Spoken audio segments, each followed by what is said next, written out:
यस्य स्वयं स्वभावाप्तिरभावे कृत्स्नकर्मणः तस्मै संज्ञानरूपाय नमोस्तु परमात्मने। हम सब इष्टोपदेश का स्वाध्याय कर रहे हैं और आज हमारे बीच में हमारी यूनिवर्सिटी से आचार्य कक्षा की बहुत विदुषी छात्रा रिद्धि जैन आई हैं और ये आत्मार्थी कन्या विद्यालय से इन्होंने बहुत अच्छी पढ़ाई की है। इनको जैन दर्शन पढ़ते पढ़ते 8-9 साल हो गए हैं, बचपन से ही, और बहुत अच्छा प्रवचन करती है, बहुत अच्छी कक्षाएं लेती है, बहुत ही प्रशंसनीय बालिका है। तो मैं चाहता हूँ कि हम थोड़ा 5 मिनट पहले उनको सुनते हैं। मंगलाचरण बाद में सुनाना है, ठीक है, बाद में सुनाएंगे। हमारा सौभाग्य है कि ये हमारे बीच में है और हमको बढ़िया मौका मिलेगा। हाँ देखो हमने क्या क्या पढ़ा अब तक, उसको शॉर्ट में दोहरा लेते हैं। बहुत से लोग दोहराने को टाइम खराब करना समझते हैं, लेकिन जिनवाणी में दोहराने की बहुत ज़्यादा प्रेरणा दी है। मैं एक दिन एक लेक्चर इस विषय पर करना चाहता हूँ कि दोहराने का महत्व। 1 घंटे का मैं एक व्याख्यान कर सकता हूँ, दोहराने का महत्व। दोहराने का नाम है अभ्यास, अभ्यास का ही नाम है अभीक्षण ज्ञानोपयोग। हमारे शास्त्रों में वाचना के बाद, प्रच्छना के बाद अनुप्रेक्षा होती है। अनुप्रेक्षा का मतलब है बार बार उसी बात को सोचो। ज़्यादा पढ़ने की बजाय थोड़ा पढ़ना, पर दोहरा दोहरा कर पढ़ना वो ज़्यादा लाभदायक है। इसलिए दोहराने को छोटी बात नहीं समझनी चाहिए। तो हम संक्षेप में इसको दोहराते हैं कि अब तक हमने क्या पढ़ा। पॉइंट नंबर 1, आचार्य पूज्यपाद के 3 नाम थे। नंबर 1 बोलो जल्दी। पूज्यपाद, देवनंदी और जिनेंद्र। 3 नाम थे, देवनंदी, पूज्यपाद और जिनेंद्र बुद्धि। कब हुए थे वे? आज से 1500 साल पहले। क्या क्या ग्रंथ लिखे उन्होंने? नंबर 1 इष्टोपदेश, नंबर 2 जैनेन्द्र व्याकरण, नंबर 3 समाधि तंत्र, नंबर 4 आरोग्य शास्त्र, नंबर 5 वेरी गुड, एक सर्वार्थ सिद्धि नाम का भी बहुत महान ग्रंथ, जो तत्वार्थ सूत्र की टीका है। तत्वार्थ सूत्र पर सबसे पहले टीका किसी ने लिखी तो वो पूज्यपाद आचार्य ने लिखी है। तो ऐसे बहुत प्रतिभाशाली आचार्य थे, सारी दुनिया में इनका बहुत नाम था, अनेक प्रकार से इनमें गुण थे। उनका ये इष्टोपदेश ग्रंथ है, जिसमें कुल कितने श्लोक हैं?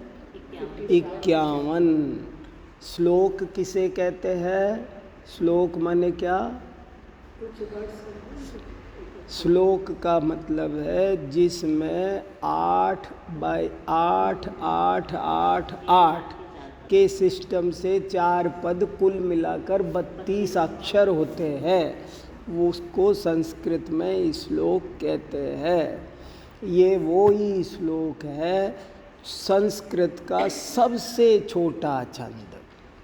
इससे छोटा छंद मुश्किल ही है और एक आधा, लेकिन सबसे छोटा छंद यही माना जाता है। और इसके आधार पर बहुत सारी बातें अब तक हमने पढ़ी। मंगलाचरण में किसको नमस्कार किया? कोई पर्टिकुलर किसी एक भगवान को नहीं, बल्कि जिसने भी बिना नाम लिए जो भी जिन्होंने 8 कर्मों का नाश किया है, उन परमात्मा को नमस्कार किया है। ये भी इसकी बहुत इम्पोर्टेंट बात है। इससे क्या शिक्षा मिलती है? इसके मंगलाचरण से क्या शिक्षा मिलती है? किसी व्यक्ति को नमस्कार, उन्होंने भी सद्गुणों को ज्ञान प्राप्त कर लिया है। हाँ, ऐसे व्यक्तियों को नमस्कार हाँ, है, जिनके गुणों को नमस्कार है। बराबर। और इससे ये शिक्षा मिलती है कि हमें भी पर्टिकुलर एक व्यक्ति पर ज़्यादा झुकाव नहीं रखना चाहिए। हमें तो जो बात हमको पकड़ में आए, हमें बात का महत्व है। ये बात ठोक बजा के सब समझ लो कि जैन धर्म के अनुसार सब आत्माएं बराबर है। कोई भी बेसिकली छोटी बड़ी नहीं है। कोई छोटा बड़ा नहीं है। ये छोटी नहीं है, आप बड़े नहीं हो। वो तो छोटी है, आप बड़े हो। कि ये पैकिंग का फर्क है। छोटी बड़ी जो दिखाई देती है सो पैकिंग का फर्क है। आत्मा वास्तव में कोई छोटी बड़ी नहीं है और हर आत्मा परमात्मा बन सकती है। इसलिए यहाँ पर उसको नमस्कार किया जो आत्मा परमात्मा बन गया। कि क्यों? कि जब वो इस रास्ते पर चल गया, हमारा भाई हमारा साथी जब वो वहाँ पहुँच सकता है तो हम क्यों नहीं। इसलिए इसमें ऐसे जीव को, ऐसे आत्मा को नमस्कार किया है जो शुद्ध हो गया। वो शुद्ध, हाँ, एक बात तो इसमें हर श्लोक में कुछ ना कुछ अच्छी बात कही है। फिर कहा कि देखो, जैसे कोई बहुत बढ़िया उदाहरण दिया। सोने का उदाहरण शास्त्रों में बहुत ज़्यादा प्रसिद्ध है। सोने का उदाहरण क्यों देते हैं? सोने में और आत्मा में कई समानता है, बहुत सारी क्वालिटी है। हाँ, और सोना जैसे अनादिकाल से जो सबसे पहले सोना मिलेगा आपको, वो अशुद्ध ही मिलेगा गारंटी से। हर सोना, ऐसा कोई सोना नहीं है। आप किसी भी बड़े से बड़े पीपी ज्वेलर तनिष्क किसी के पास जाओ, उससे कहोगे ऐसा सोना दो जो शुरू से शुद्ध है, नहीं देगा, वो हो नहीं सकता।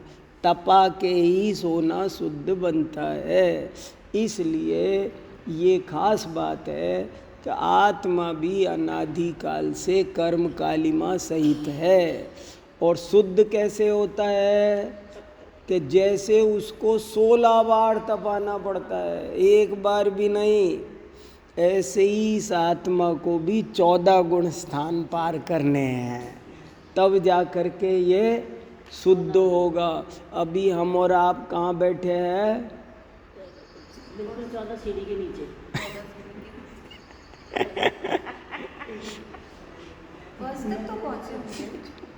ऐसे है, 0 क्लास में कोई भी नहीं है, सब फर्स्ट क्लास में तो है ही है। पहली कक्षा में 14 तक पहुंच सकते हैं। वही तो पहुंच सकते हैं ना। इस काल देखो सुनो, देखो सुनो, 6 महीना 8 समय में हमेशा 608 जीव मोक्ष जाते थे, जाते हैं, जाते रहेंगे। कभी भी इसका कोई अपवाद नहीं आएगा, चाहे कोई सा भी काल हो, चाहे कोई कुछ हो। 608 की क्या कैलकुलेशन? ऐसा शास्त्र में लिखा है कैलकुलेशन तो।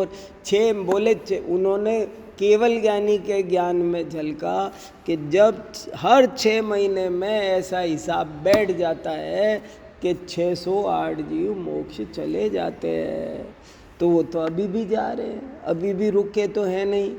भले दिल्ली से नहीं जा रहे हैं, विदेश क्षेत्र से जा रहे हैं, कहीं न कहीं से हमेशा जाते हैं। हम और आप भी जा सकते हैं, आज भी जा सकते हैं। पुरुषार्थ करे तो क्या संभव नहीं है।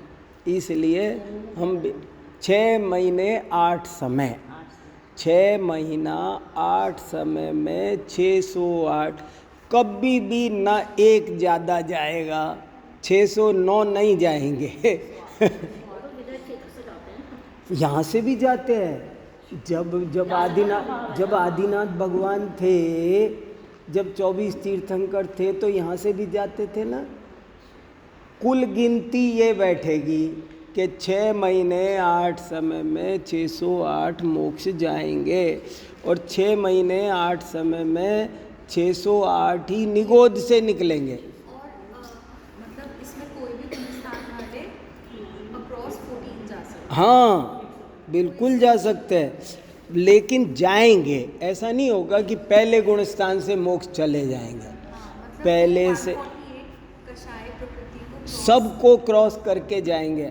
ऐसा नहीं होगा कि हम तो पहले में हैं फिर भी मोक्ष चले गए, क्योंकि वो 608 की संख्या में हमको एक सीट खाली मिल गई, उसने अपना रिजर्वेशन कैंसिल करा दिया तो मेरी सीट कंफर्म हो गई, मैं चला गया।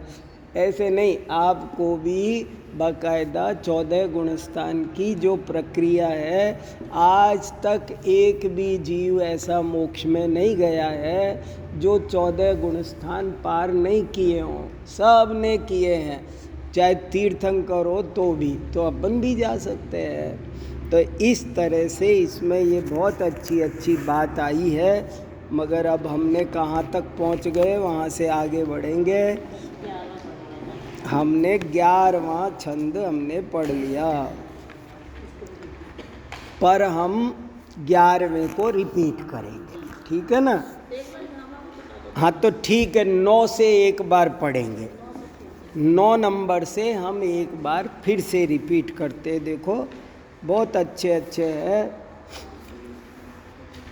कोई दिक्कत नहीं है। जल्दी हम 2 मिनट में 8 वैसे ही पढ़ लेते हैं, चिंता मत करो। देखो, वपुर्ग्रहम धनम दारा पुत्रा मित्राणि शत्रवः सर्वथान्य स्वभावानि मूढ़ स्वानि प्रपद्यते। वपु माने शरीर, ग्रह माने मकान घर धन प्रॉपर्टी, दारा माने स्त्री, पुत्रा, मित्राणी मित्र और शत्रु, ये सब मुझसे सर्वथा न्यारे हैं। सर्वथा अन्य स्वभावानी, इनका स्वभाव मेरे से मिलता नहीं है, सब अलग अलग हैं। और मूढ़ माने अज्ञानी जीव, स्वानी इनको अपना, प्रपद्यते समझता है। अज्ञानी जीव इनको अपना समझता है, वो रियल में ये अपने नहीं हैं। कैसे नहीं हैं तो 9वें नंबर में समझा रहे हैं। दिग्देशेभ्य खगायेत्य संवसन्ति नगे स्व कार्यवसाद्यांति देशे दिक्षु प्रगे। क्या कह रहे हैं? दिग्देशेभ्य, दिक् माने दिशाएं, दिग माने जैसे दिगंबर होता है ना, तो दिक् माने दिशाएं, और देशेभ्य माने देश, देश माने महाराष्ट्र, कर्नाटक, तमिलनाडु, केरल, अंग, बंग, कलिंग। पुराने ज़माने में ये देश होते थे, अंग देश, बंग देश, कलिंग देश, या समझ लो अमेरिका, कहाँ तो पक्षी भी आजकल तो बाहर तक से खूब आते हैं ना। तो अलग अलग देशों से, अलग अलग दिशाओं से खगा, खग माने पक्षी, खे माने आकाश, गे माने गमन। जो आकाश में गमन करे उसका नाम खग। एत्य माने आकर के, समवसंती रहते हैं, नगे नगे। देखो इसमें दो शब्द एक साथ आ गए, खग नग और प्रग, तीन आ गए। तो एक ही श्लोक में तीन शब्द आए, बहुत अच्छे समझने लायक। एक है खग, एक है नग और एक है प्रग। खग माने आकाश में गमन करे, नग माने जो न गच्छति, जो नहीं चले उसका नाम नग, और प्रग माने प्रातःकाल गमन करे वो प्रग। तो देखो अलग अलग दिशाओं से पक्षी आकर के समवसंती रहते हैं, नगे नगे। नग का के दो स्पेशल मीनिंग होते हैं, एक पहाड़ और एक पेड़। नग माने पेड़, पेड़ पर अलग अलग दिशाओं से पक्षी आते हैं और मिलजुल करके रहते हैं, और बाद में सुबह उठ करके, प्रग माने प्रातः काल होने पर, स्व कार्यवशात, अपने अपने काम से जैसा जैसा कर्म वशात, यान्ति चले जाते हैं। अब इसके लिए मैंने और 3 उदाहरण दिए थे। Number 1, very good, very good, मेला। 3 उदाहरण दिए थे कि जैसे मेले में बहुत लोग इकट्ठे होते हैं। पुराने ज़माने में तो बहुत मेले लगते थे, अब तो पता नहीं कम हो गए थोड़े से, अब YouTube ने सब ख़त्म कर दिया। पर पहले ना, मैं बहुत छोटा था तो खूब मेलों में जाते थे। हमें पिताजी से मेला खर्ची मिलती थी अलग से, वो शामली का मेला, खतौली का मेला, हस्तिनापुर का मेला। हस्तिनापुर में मेला भरता था ज़बरदस्त, अभी भी भरता है पर उतने लोग नहीं जाते। तो मेले में क्या होता है, सब लोग सुबह जाते हैं और वो जंगल से में भरता है जो मंगल हो जाता है, और शाम को जाओ तो सब खाली।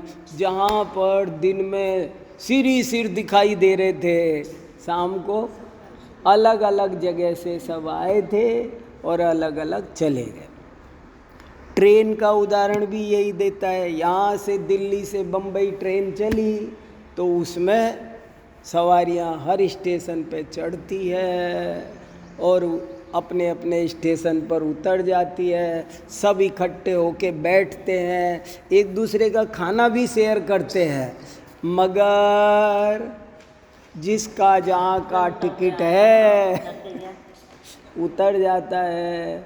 और ऐसे ही धर्मशाला, पुराने ज़माने में धर्मशालाओं में शाम को लोग रुका करते थे और फिर सुबह उठ करके सब चल देते थे। बिल्कुल देखो, ये बात समझ लो तो मन में कितनी शांति आ जाए। अपन अपने को अपने बेटे से, माँ से, पिता, कभी कभी कितना तीव्र मोह होता है। देखो सामान्य राग की मैं मना नहीं कर रहा, लेकिन कभी कभी किसी को इतना तीव्र मोह होता है कि वो उस मोह में पागल रहता है। बिल्कुल वो, उसको कुछ होश नहीं आता है। कई बार कोई कुछ हो जाए तो वो दूसरा भी, हम भी मर रहे हैं, हम भी पागल हो रहे। तो इसलिए कहा कि ये भी समझ के चलो कि कोई किसी का नहीं है, सब जीव न्यारे न्यारे हैं। आपके पेड़ पर वो आके बैठ गए, मेरे पेड़ पर ये आके बैठ गए, अपन सब अलग अलग पेड़ों पर नहीं, सबके पेड़ है। एक पेड़ V38 में है, एक J3 में है, सब के अलग अलग पेड़ लगे हैं ना। और उन पेड़ों पर जिस जिसको आना था वो आ गए। और जब तक रुकना होगा तब तक रुकेंगे, और जब जिसका टाइम आएगा तब चले जाएंगे। और ये भी नियम नहीं है कि जिस दिशा से आए उसी दिशा में उड़ेंगे, ये भी कोई नियम नहीं है, और भी जा सकते हैं। तो ये उदाहरण बहुत ज़्यादा फेमस हुआ है। ये एक वॉट विटमैन हुआ है, फ्रेंच का अंग्रेजी का कवि, उसको नोबेल प्राइज़ मिला है। तो उसकी कविताएं मैंने पढ़ी एक दिन, महाराज जी ने, बड़े महाराज जी ने मुझे पढ़ाई कि देखो तो ये इसको, इन कविताओं को नोबेल प्राइज़ मिला है। और वे सारी कविताएं इष्टोपदेश और समाधि तंत्र के अनुवाद है। उन कविताओं पर नोबेल प्राइज़ मिला उसे, और इसका भी उसने अनुवाद किया है। तो कहने का मतलब ये है, थोड़ा धैर्य रखो, शांति रखो, बेहोश मत हो। कोई किसी का नहीं है, ना साथ आया है ना साथ जाता है, ऐसा ही स्वरूप है। अज्ञानी जीव इनको अपना समझ, कैसे छूटता है ये समझने से, इसको आप जितनी गहराई से समझोगे ना। राग बहुत अच्छा प्रश्न है, कैसे छूटे राग? आप अपनी अंडरस्टैंडिंग को सेट करो। आप सेट नहीं कर पा रहे हो, अभी सेटिंग नहीं बैठ रही है। जिस दिन सेटिंग बैठ जाएगी उस दिन वो राग कम हो जाएगा। हम तो छोटी छोटी चीज से महत्व रखते हैं। तो यही तो दिक्कत, इसीलिए तो हम समाधि मरण नहीं कर पाते हैं। हमको क्यों दिक्कत होती है? हमको दिक्कत क्यों होती है? अगर हमारी 10 रुपए का पेन खो जाए तो हमको दुख होता है।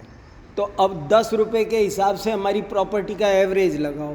मान लो एक पेन खोने पर 50 ग्राम दुख होता है, तो सारा घर खोने पर कितना न होगा?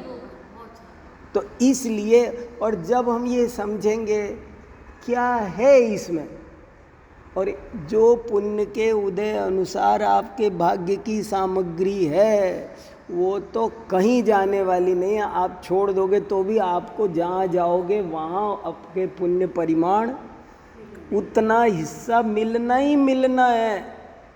मैं कहीं जाता हूँ, अब कभी पता चला चप्पल खो गई, फिर पता नहीं कोई दूसरा, नहीं भाई साहब आप ये चप्पल ले जाओ, अरे मुझे नहीं चाहिए, मैं दूसरी, नहीं, हमें कोई बिना चप्पल चलने ही नहीं देता। मतलब हमारे भाग्य में चप्पल लिखी है, वो खो भी जाए नहीं, बताओ इसका मतलब क्या हुआ कि वो चप्पल मेरे, तो ऐसे ही सब भी खो जाएगा तो आपके भाग्य तो नहीं खोएगा ना। जहाँ जाओगे वहाँ उतना तो पाओगे। काहे की आकुलता करना है, तसल्ली रखो। जो मिलना है ना वो अच्छे से मिलना ही मिलना है, और जो भाग्य में नहीं है ना वो नहीं मिलेगा। ये आकुलता करने वालों को नहीं मिलता। बल्कि तो कितनी बढ़िया बात, ये उदाहरण बहुत ही बढ़िया है। विराधक कथम हंत्रे जनाय परिकुप्यति, त्रैंगुलम पातयन पद्भ्याम स्वयं दंडेन पाथ्यते। इसमें क्या कहा? इसमें एक उदाहरण दिया पुराने ज़माने का। पुराने ज़माने में खेती करने के लिए कोई एक ऐसा इंस्ट्रूमेंट होता था जिसका नाम था त्रिंगुल। ट्राइएंगल टाइप का ही होता था वो। त्रिंगुल माने ट्राइएंगल होता था। और कैसा होता था मैं एक्यूरेट मैं भी नहीं जानता, लेकिन कुछ ऐसा होता था कि उसके एक कोने पे पैर रखो वो शांति से पड़ा है वो, लेकिन जो भी उस पर पैर रखेगा तो दूसरा कोना उठ के उसके सिर पे लगता था। ऐसा उसका सिस्टम ही था। जैसे होती है ना कोई खिलौने होते हैं ना, वो खिलौने को आप ऐसे छेड़ रहे हो, जैसे हारमोनियम का होते हैं ना, आपने इसको दबाया तो वो यहाँ से उठेगा। तो ऐसे वो त्रिंगुल है ना, आपने यहाँ पैर रखा वो इतनी जोर से उछलता था कि यहीं आगे लगता था। तो अब जिस लगी वो कह रहा है मेरे क्यों लगी? अरे तेरे क्यों लगी? तूने पैर क्यों रखा? जो उस पे पैर रखेगा उसी के सिर पर वो आके लगेगा। यही उसका सिस्टम है। उसने कोई तुम्हें जानबूझ के नहीं मारा, जो जैसा करता है वैसा भरता है। ऐसे ही अगर हमको कोई पड़ोसी, परिवार का व्यक्ति, कोई भी दूसरा दुख दे रहा है कुछ भी प्रॉब्लम आ रही है तो आप समझो आपने ही कभी उसका कोना दबाया है। आपको उस पर गुस्सा करने का राइट नहीं है, क्योंकि आपने ही वो बीज बोया है। जो काम मैंने कर दिया वो काम मुझे ही भोगना ही पड़ेगा, उसमें क्या है। मैंने उदाहरण दिया कि मान लो मैंने इस फ़ोन को एयरप्लेन मोड पर कर दिया। अब मैं कह रहा हूँ इस पे फ़ोन जा नहीं रहा, फ़ोन नहीं आ रहा, इस पे फ़ोन नहीं आ रहा, इस पे फ़ोन जा नहीं रहा। मैंने इसमें कर रखा है अभी। नहीं, अब वो क्यों नहीं आ रहा, किसकी गलती है? मैंने करा है तभी तो नहीं आ रहा। अरे मैंने बंद कर रखा है ना भाई।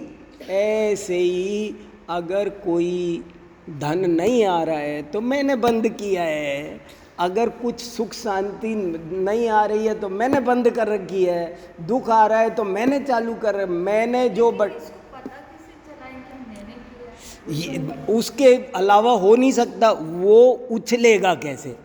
वो हिस्सा बिना यहाँ दबे उछलता ही नहीं, वो तो वहाँ चिपका हुआ है फिक्स, वो उठ ही नहीं सकता। जिसने यहाँ पे ये पंखा क्यों चल रहा है? क्योंकि मैंने स्विच ऑन कर रखा है। वो क्यों नहीं चल रहा? क्योंकि मैंने उसका स्विच ऑन नहीं कर रखा। ऐसे पहचानो कि वो बिना दबाए उठता नहीं है कि नहीं? तो देखो, तो त्र्यंगुलम पातयन पद्भ्याम स्वयं दंडेन पात्यते। जो व्यक्ति विराधक है, अपराधी है, जिसने पहले अपराध किया है। मैंने पिछली बार उदाहरण दिया कि भाई किसी ने हमको 2 थप्पड़ मारे, मैंने उसके 1 मारा। अब वो 1 मारने वाला कंप्लेन कर रहा है, तो सिपाही कह रहा है तूने पहले इसके 2 मारे थे ना। अब कंप्लेन का कोई हक नहीं है, क्योंकि तूने 2 मारे थे तब 1 पड़ा है। ऐसे ही बोले हमने कर्म किए थे, अब हमको ज़्यादा परेशान नहीं होना चाहिए। हमारे देखो, अपना कर्जा चुकाने में कभी किसी को तकलीफ नहीं होती। ये आचार्यों ने उदाहरण दिया है कि देखो मेरा पैसा अगर कोई ऐसे ही ले तब तो, और मैंने आपसे लिया था तो मुझे देने में क्या तकलीफ है। ऐसे ही हमने जो किया है वही हम भोग रहे हैं। 11वां, राग द्वेष द्वयी दीर्घ नेत्राकर्षण कर्मण अज्ञानात् सुचिरं जीव संसाराब्धौ भ्रमत्यसौ। राग द्वेष रूपी द्वयी, द्वयी माने पेयर, द्वयी माने 2 का जोड़ा। कौन जोड़ा है? राग और द्वेष। और दीर्घ माने लंबी, नेत्र माने रस्सी, आकर्षण माने बिलोकर खींचकर। जैसे दही बिलोने की रस्सी होती है उसी को संस्कृत में नेत्र बोलते हैं। यहाँ नेत्र का मतलब, हाँ, जनरल नेत्र माने कोई, अब यहाँ दिमाग खराब हो जाएगा किसी का, कोई कहेगा नेत्र माने आँखें। आँखें आँखें नहीं है यहाँ नेत्र का मतलब है रस्सी, दही बिलोने वाली रस्सी को नेत्र बोलते हैं संस्कृत में। और वो रस्सी में जैसे 2 बल होते हैं, 3 बल होते हैं, तो बोले ये 2 बल वाली रस्सी है। और 2 बल है राग और द्वेष। और ये रस्सी छोटी नहीं है, ये अकेले वो घड़े में नहीं चल रही है, ये समुद्र मंथन है। जो चीज़ जितनी बड़ी होगी उसकी रस्सी उतनी ही बड़ी होगी। समुद्र को मथना हो तो हजारों लोग इधर लगेंगे, हजारों लोग इधर लगेंगे, और ऐसे ऐसे वो बहुत सारी खींचेगी, वो लंबी है। तो राग द्वेष की रस्सी लंबी है। लंबी कैसे है? पिछली बार एक उदाहरण दिया था। जैसे समझ लो मुझे किसी लड़की से राग हुआ और मैंने शादी की, तो क्या हुआ? अब 1 से राग होगा? मैंने एक से प्रेम किया, एक से राग किया, लेकिन ये राग एक तक रहा।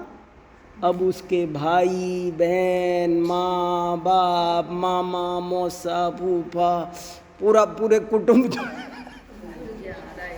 आपने एक से किया, और एक का राग एक तक सीमित कहाँ रहा।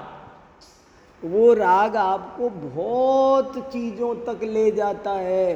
कभी भी कोई एक चीज़ से जुड़ाव नहीं होती है, फिर उससे रिलेटेड जितनी भी चीज़ें हैं ना, उनसे आपको मुझे राजस्थान से राग है, तो फिर राजस्थान से राग होगा तो आप बोलोगे फिर राजस्थान के पहनावे से भी, फिर राजस्थान के दाल बाटी चूरमा से भी, मन वो सब चीज़ें लपेटे में आएगी। इसलिए राग द्वेष की एक लंबी परंपरा चलती है, राग द्वेष कभी रुकता नहीं है। हाँ, एक छोटी सी लंगोट के चक्कर में पूरी दुनिया बस जाती है।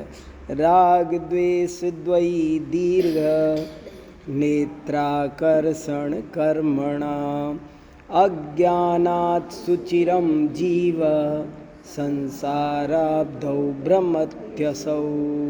ये जीव संसार सागर में, संसाराब्धौ, अब्धि माने समुद्र, संसार रूपी समुद्र में। अब अप शब्द का अर्थ होता है पानी। पानी के क्या क्या पर्यायवाची है? जल, नीर, वारी, उदक, वाटर, और अप माने भी पानी। पृथ्वी, अप, तेजो, वायु, वनस्पति, तो अप माने पानी। तो यहाँ अब सारे पानी के पर्यायवाचियों में धी लगा दोगे तो सब क्या हो जाएगा? धी माने भंडार, धी माने निधि। जितने भी पानी के पर्यायवाची हैं उनमें अगर दे शब्द लगा दोगे तो उनका अर्थ हो जाएगा बादल। जैसे नीरद, जलद, वारिद, तो क्या हो गया? जल देने वाला बादल। और सब में जय लगा दो तो कमल हो जाएगा। जलज, जय माने जल में जन्म लेने वाला, जलज। वारिज, जय माने लगा दिया तो अम्बुज, अम्बुज माने, अम्बु माने पानी, और जो पानी में जन्म ले कमल, वो सब पर्यायवाची बन जाए। एक जल के, हमारे गुरुजी कहते थे तुम जल के पर्यायवाची याद कर लो, फिर उन सब में जय जय लगा दो, ये कमल के हो गए। सब में दे दे लगा दो, ये बादल के हो गए। सब में दीदी लगा दो, समुद्र के हो गए।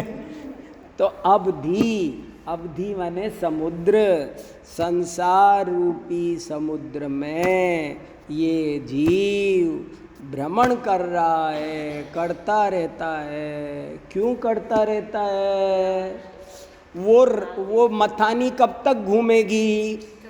वो मथानी जो उसमें मटके में डाली है आपने, क्या बोल, हमारे यहाँ रई बोलते हैं, आप लोग क्या रई बोलते हैं ना।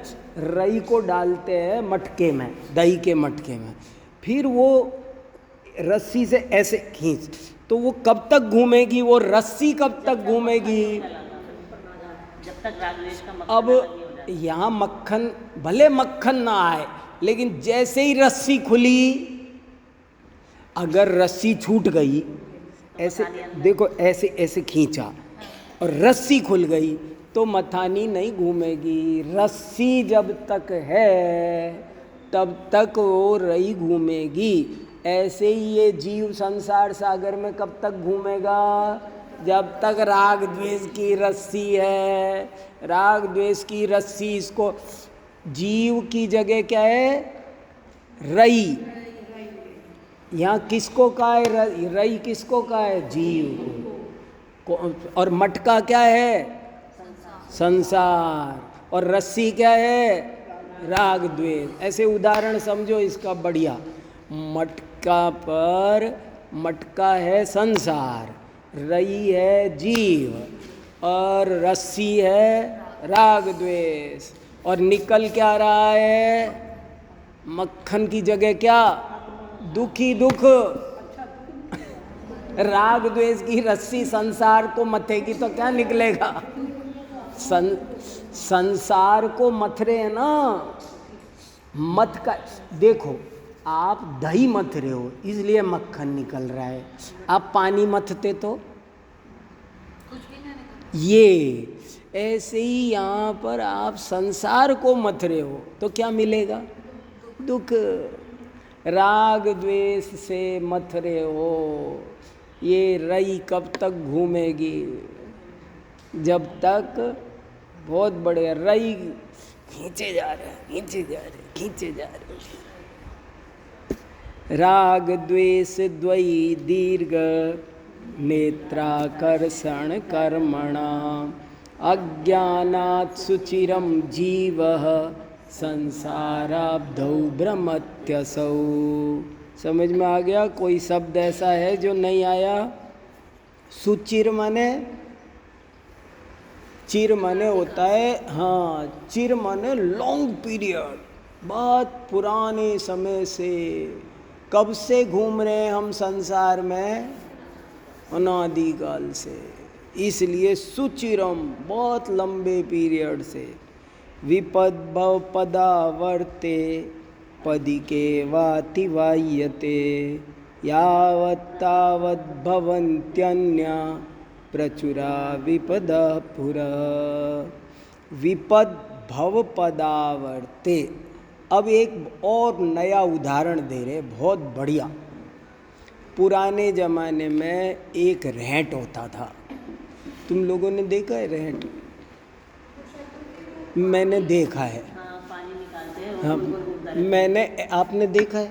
आपने भी नहीं? रहता है। पुराने ज़माने में खेतों की सिंचाई करने के लिए कुएं में एक गोल सर्कल लगाते थे और उस सर्कल में डिब्बे डिब्बे डिब्बे डिब्बे वो बहुत सारे 50-100 डिब्बे बांध देते थे, ऐसे गोल गोल ऐसे घूमता था वो सर्कल कुएं में। वो कुएं के पानी में घुसता था, ऐसे चढ़ता था। हाँ, अब वो नीचे जाएगा तो पानी भरेगा, अब बढ़ते जा रहे, बढ़ता जा रहा है, ऊपर ला रहा है, ऊपर ला रहा है, ऊपर ला रहा है, और यहाँ बाहर खेत में खुलता था तो वो बाहर पानी डालता था। वो इसको वैसे बोलते रहेंट, संस्कृत में बोलते घटी यंत्र। घटी यंत्र, यंत्र माने मशीन और घटी माने घड़ों का, घड़ों का यंत्र, घटी यंत्र। संसार में दुख ही दुख है। पिछले इस 11वें श्लोक में क्या कहा कि तुम राग द्वेष की मथानी रस्सी से जीव को मथ रहे हो संसार समुंदर में, तो विपत्तियां निकल रही है। क्या निकल रहा है? दुख ही दुख निकल रहा है। और कब तक निकलता रहेगा? जब तक राग द्वेष की रस्सी चलाते रहोगे। ये राग द्वेष की रस्सी छोड़ी और विपत्तियों का निकलना बंद हो जाएगा, संसार में भ्रमण करना खत्म हो जाएगा। संसार में भ्रमण का एक ही कारण है, राग द्वेष। राग द्वेष, राग द्वेष से घुमाए जा रहे हो जीव को, यही कारण है। तो बोले क्या निकला? बोले विपत्ति। तो कोई कहने लगा साहब निकलने दो, हर विपत्ति का सॉल्यूशन भी तो है। विपत्ति आएगी, जैसे मान लो मुझे घर से यहाँ आने में दिक्कत हो रही तो गाड़ी खरीद लूँगा ना, हो गया ना सॉल्व। विपत्ति आई, मुझे राग हुआ कि कुन-कुन भारती जाऊँ और सॉल्यूशन निकल गया कि मैंने गाड़ी खरीद ली, तो हो गया ना समाधान। आप क्यों हमको क्यों संसार से निकालना चाह रहे हो? सॉल्यूशन है यहाँ पर। तो उत्तर दे रहे हैं कि एक विपत्ति आप दूर करोगे, 4 विपत्ति दूसरी आ जाएगी। हाँ, वो एक बर्तन ऊपर आके खाली हुआ, लेकिन वहाँ तो दूसरा भर गया। जब एक खाली होता है तो उसी समय दूसरा बढ़ जाता है। जैसे गाड़ी की पेट्रोल भी चाहिए, अब 100 झंझट चाहिए। मेंटेनेंस भी चाहिए। जब तक गाड़ी नहीं थी तब तक तो दुख था, लेकिन गाड़ी होने के बाद नहीं थी तब तो एक दुख था, और होने के बाद अब 50 दिन। आंधी आएगी तो पेड़ गिरेगा है कि नहीं? कल कितनी गाड़ियाँ टूटी कि नहीं, फिर परेशान, कितनी परेशानी होगी फिर। और रोज रोज पार्किंग नहीं है, ये नहीं है, वो गलती से रेड लाइट जंप हो गई है, वो चालान आ रहा है, वो पंचर हो रही है, उस समय समय पर पॉल्यूशन सर्टिफिकेट लेना ज़रूरी है, समय समय पर इंश्योरेंस लेना ज़रूरी है। कितने काम है, बाप रे बाप, 100 टेंशन है उसके। अब भूल गए तो कोई माफ़ी नहीं है, भूल गए तो सजा है। इसलिए कह रहे हैं कि देखो कितना विपद भव पदावर्ते पदिकेवातिवाह्यते यावत्तावत् भवन्त्यन्या प्रचुरा विपदा पुरः। विपद भव पदावर्ते, पदावर्त माने घटी यंत्र, रेंट। इस दुनिया में विपत्तियों का घटी यंत्र है, रेंट चल रहा है। आवर्त माने, आवर्त क्यों लिखा? गोला, राउंड। आवर्त माने राउंड, राउंड। आवर्त माने सर्कल। आवर्त संस्कृत में है, अंग्रेजी में कहेंगे सर्कल। काय का सर्कल? विपत्तियों का। विपत्तियों का सर्कल है। और इस विपत्तियों के सर्कल में पदिकेवाति, पदिका माने एक घड़ा, एक बर्तन। पदिका माने एक बर्तन। उसमें कभी कहीं पर मैंने डिब्बे लगे देखे, मुझे लगता है कि पुराने ज़माने में घड़े होते होंगे, इसलिए इसका नाम घटी यंत्र है। लोटे टाइप, कलश टाइप बांधा करते होंगे पुराने ज़माने के लोग, तो इसलिए तब से उसका नाम पड़ गया घटी यंत्र। लेकिन मैंने कभी लोटे घड़े मैंने बंधे नहीं देखे, मैंने डब्बे देखे हैं, हाँ हाँ हाँ ये देखे हैं। पर पुराने ज़माने में जब बाल्टी का नस्तर नहीं होंगे तब कोई लोटे लोटे टाइप कुछ बांधते होंगे, तो बोले वो जो एक घड़ा जैसे ही खाली होता है तुम सोच रहे हो लेकिन वो तो एक खाली क्या हुआ, एक भी खाली नहीं होता है, वो अपने साथ दूसरे 2-4 ले आता है, हाथों हाथ। जरा सा राग हुआ कपड़ों का, अब फिर कपड़ों का कलर का सूट लाए, अब येलो भी चाहिए, ब्लू भी चाहिए। और फिर उसको धोने को वॉशिंग मशीन चाहिए, फिर धोने वाली काम वाली भी चाहिए, फिर पानी नहीं आ रहा है, फिर कितने माने बहुत लंबी चेन चलती है। जरा सा, बहुत से लोग कहते मुनि महाराज जैसे बाल क्यों निकालते हैं? अरे तुम जानते नहीं हो और कितने झंझट है उनको, अगर नाई के निकलवाएं तो क्या, मान लो कुछ भी उस तरह रखे, कैंची रखे, कुछ रखे, तो फिर कितने काम होंगे।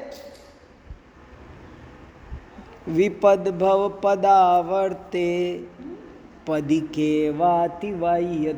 एक बार अपने को समझ में तो आए ना कि परिग्रह कितना बुरा होता है, हमें कितनी तकलीफ देता है। यावत जब तक, यावत माने जब तक, और तावत 2 शब्द लिखे यहीं एक साथ, यावत तावत मिला के लिख रखे हैं, संधि कर रखी है। यावत तावत, यावत माने जब तक, तावत माने तब तक, भवंती माने हो जाते हैं, अन्या दूसरे, प्रचुर विपदः माने विपत्तियाँ, एक विपत्ति निकलती है कि दूसरी ढेर सारी विपत्तियाँ पूरा माने सामने आके खड़ी हो जाती है। लो भाई साहब, आप कितने आराम से पैदल चल रहे थे, और अब आपने गाड़ी खरीदी तो वो गाड़ी आपके सामने विकराल समस्याएं लेके खड़ी हो गई। गाड़ी आई, उसने कहा हाथी पाल लिया है अब। अरे इसका मेंटेनेंस मामूली बात नहीं है। इसलिए विपदा बहुत ही सुंदर, कैसे देखो उन्होंने कितने, संसार में बिना परिग्रह के कैसे रहा जाए, मतलब कम से तो रहा जा सकता है भाई। देखो, और एक बात सोचो आप, श्रद्धा तो सही करो, बिना परिग्रह भी रहा तो जा सकता है। कम से कम देखो, रहा नहीं जा सकता, ये इससे मैं एग्री नहीं करता। रहा तो जा सकता है, रहने में तो रहने वाले रह रहे हैं कि नहीं रह रहे। बड़े बड़े जब आपको मिला है हाँ, क्या परिग्रह मिला नहीं है, आपने लिया है। ब्रॉड टर्म पे पूछा कि जैसे मिला है आपको सब हाँ सुविधा मिली, हाँ हाँ, नहीं मैं कहता हूँ मुझे सैलरी मिलती है, लेकिन मिलती है कि मैं ले रहा हूँ। मैंने वहाँ पर नौकरी ज्वाइन की है ना, ऐसे ही मिल रही है क्या? नहीं, अब जैसे अंबानी का हाँ। उसको तो बर्थ, उनके बच्चों को तो बाय बर्थ सब कुछ मिल गया। तब भी वो ऐसे ही नहीं मिला है, वो साथ में बटन दबा के आए हैं। वही ये बात आ गई, अपने आप नहीं मिलता है। और त्याग कर दो ना, और देखो कम से कम हमारा ये अल्प परिग्रह तो किया ही जा सकता है। और जितना कम करेंगे, बड़े महाराज जी को कितना पसंद था, भेष दिगंबर धार तू खुशहाली का, उसमें जो आनंद है ना, बहुत आनंद है। परिग्रह चिंता दुख ही मानो। लोगों को ये समझ में नहीं आ रहा है कि परिग्रह है वो दुख का कारण है, आ ही नहीं रहा है समझ में। क्या करे, वो तो समझ रहे उल्टा बढ़िया समझ रहे हैं। अब मामला गड़बड़ है। मैं कहता हूँ परिग्रह रखो, पर परिग्रह बुरा होता है ये तुम्हें अच्छी तरह समझ में आ रहा है कि नहीं? इतना तो मानो, श्रद्धा तो करो। अगर मान लेंगे कि बुरा है फिर परिग्रह होगा ही नहीं। सही हाँ, तत्काल फर्क पड़ेगा, लेकिन अपन मानते ही नहीं है। अपन तो सब चलता जानते रहता। हैं, हाँ, मानते नहीं है। मान भी जाते तो करते नहीं। नहीं नहीं मान नहीं लो, देखो, मानने के लिए इस चीज को थोड़ा अंदर सेट करना है। अपने अकेले में बिठाओ, अपने दिमाग, अपने आप से बात करो कि मैं क्या चाहता हूँ, क्या अब क्या कहना है, बोलो। ये बात जच रही है? एग्री, नॉट एग्री, ऐसे मन तो जवाब देता है। देता है। ये समझ में आएगा कि संसार में दुख ही दुख है, विपत्तियों का रहेंट है ये। और ये रहेंट, एक विपत्ति खत्म हो जाए लेकिन दूसरी 10 विपत्ति साथ में लेकर के आता ही आता है। संसार दुखमय है। और ये कब तक है, क्यों है? क्योंकि राग द्वेष की रस्सी घूम रही है। ये रस्सी खत्म करो तो रस्सी रही घूमना बंद हो, ये विपत्तियाँ निकलना बंद हो। इतनी बढ़िया बात है। देखो, चलो अब रिद्धि सुनाएगी। देखो, ये हमारे यहाँ बहुत, नहीं इधर आके बोलो, खड़े हो क्या, बढ़िया अच्छे से। हाँ, ये हमारे यहाँ की बहुत विदुषी छात्रा है, आचार्य कर रही है। इसे भेजना चाह रहा था मैं आपके यहाँ, फिर भेजा नहीं मैंने। ये बहुत होशियार है। हाँ सुनाओ बेटा। ये दोनों बच्चियाँ हमारे यहाँ आचार्य कर रही है। ओम नमः सिद्धेभ्यः। अभी हम सभी ने प्रवचन में सुना, मतलब दुखों की चर्चा हुई, कर्मों की चर्चा हुई। हाँ। तो जब जैसे बचपन में बच्चों को संस्कार दिए जाते हैं, मंदिर जाओ, अनछना पानी मत पियो, रात्रि भोजन मत करो। जब मैं छोटी थी तो हम लोगों को चाहे 12 बज जाए चाहे 1 बज जाए, मेरी मम्मी तो खाने ही नहीं देती थी। पास में था मंदिर, बहुत बोलती थी मंदिर जाओ नहीं तो नहीं देंगे। इसलिए कि बच्चों में संस्कार आए। तो क्योंकि उन्होंने धर्म सीखा है, पढ़ा है, उस समय नहीं समझ आता था। उस समय गुस्सा आता था कि मम्मी ऐसा क्यों करती है, वाह। क्यों बोलती है कि बाहर की चीज़ें नहीं खानी चाहिए। वो इसलिए जब आप बड़े हो गए, जब सब पढ़ने लगे, शास्त्र पढ़ने लगे, तब समझ में आया कि कितनी दुर्लभता से हमें जैन धर्म मिला है। मतलब आज बहुत सारे जैन हैं लेकिन उन्हें जैन धर्म के बारे में पता ही नहीं है। हमारे पास शास्त्र है, हमारे पास ऐसे गुरु हैं जो सिखा रहे हैं हमें, सब शिक्षा भी है, पर कोई समझना नहीं चाहता। और जैसे कर्मों की बात आई, दुखों की बात आई कि उससे निकलना है। हम पा सकते हैं लेकिन हम लोग एक दिन क्लास में बैठे थे तो गुरुजी पूछते हैं हम लोगों से कि तुम लोगों को अपनी मुक्ति का साधन चाहिए, मतलब मुक्ति करनी है या अपने इन दुखों से मुक्ति चाहिए? तो तब बोला हाँ चाहिए, लेकिन समझ नहीं है कैसे करें। तो भले ही पंचम काल में नहीं हो सकता लेकिन हम आगे के अपने भाव सुधार सकते हैं। ये धर्म की शिक्षा दे के अपने जो बच्चे हैं और आगे की जितनी भी जनरेशन है कि अगर हम सीखेंगे, सिर्फ आपकी बात नहीं है, जैसे आप सीखेंगे तो आप अपने और लोगों को जोड़ें। किससे जोड़ें? प्रथमानी युग से जोड़ें। कि ये सारे जो उदाहरण दिए हैं तो प्रथमानी युग में इतने अच्छे उदाहरण हैं कि सबसे पहले कहानियों से जो लोग नहीं जुड़ते वो कहानियों से बहुत जल्दी सीखते हैं कि समता धारण कैसे करें, दुख में समता धारण कैसे करें। तो सतियों का उदाहरण आता है कि हमारी जो सतियाँ हुई हैं, सीता हुई है, आनंदमती हुई, इन्होंने कैसे समता धारण करके अपने दुखों, अपने कर्मों का विचार किया कि मैंने ही ऐसे कर्म किए हैं कि मुझे दुख झेलने पड़ रहे हैं, सुख भी मिला और दुख भी मिला, दोनों में कर्मों का, उसमें आसक्त नहीं हो गए।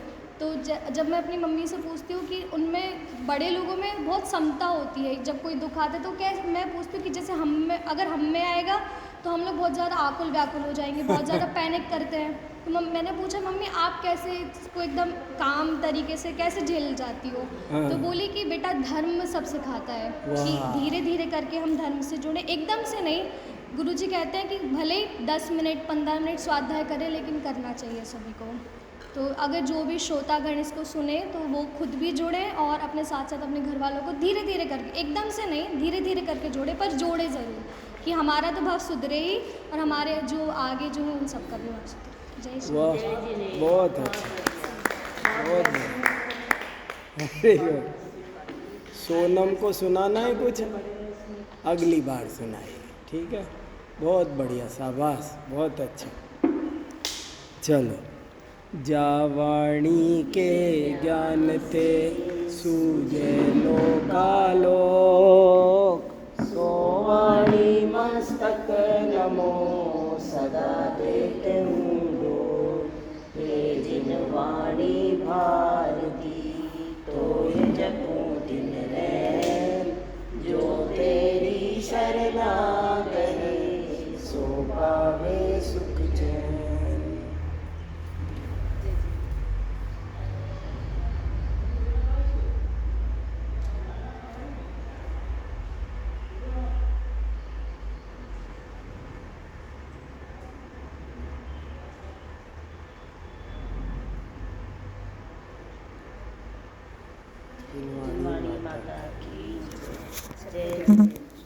सबको जय जिनेंद्र। अगले हफ्ते